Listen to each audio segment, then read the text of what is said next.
Hi everyone, for tonight's Nightcap and Review, I'm having an adult beverage, and tonight I'll be discussing Unhinged by Steph Macca. I do have this physical copy, but I did read the version off of KU. Of course, I'm giving my honest opinion.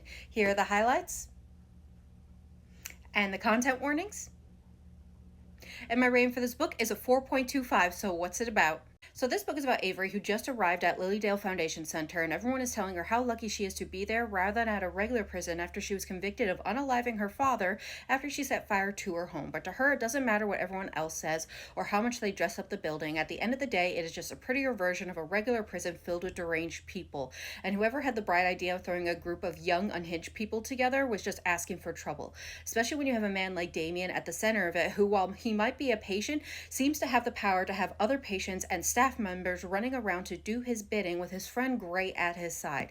A friend who has set his sights on Avery and is set on drawing her deeper into the madness of Lilydale's underbelly to where she starts to wonder if she'll ever find her way out.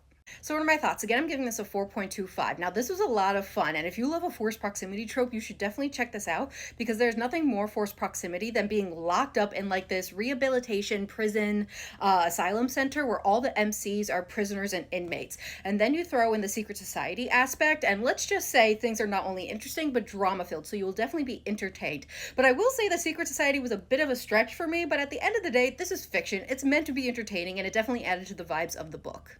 Now, for the characters, this is a wide choose, and you would think with my love of dark and unhinged men that an asylum rehabilitation center would mean that all the MCs are my favorite, but actually, I have a clear favorite, and of course, it's the darkest, moodiest, and most dangerous of them, which is Theo. He doesn't really like anyone else, he only likes Avery, and his attempts at wooing her are a bit extreme, but right up my alley, so definitely enjoyed him.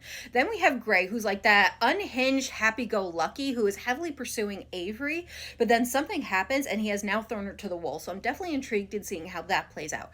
Then finally we have Damien, where nothing has really happened with Avery yet because he doesn't trust her. This is a man who needs to know absolutely everything about someone and needs to be in absolute control, which is why he's the head of this like secret society that's going on in this asylum, because he has to control all the patients and all the staff to do his bidding. And it's definitely intriguing there, and I'm excited to see it play out as well.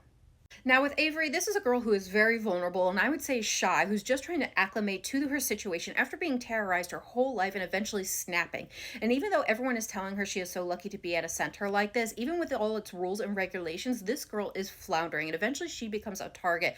And you're just feeling bad for this girl, wondering why she could not catch a break. And while the courts may have taken her situation into account, it still kind of makes your heart hurt that she's even in this place to begin with and that she could be there for the rest of her life. Overall, this was a very entertaining book, and I'm definitely intrigued by the next one. Now, I do hear the audiobooks are superior, so I might have to factor that in and try those out eventually.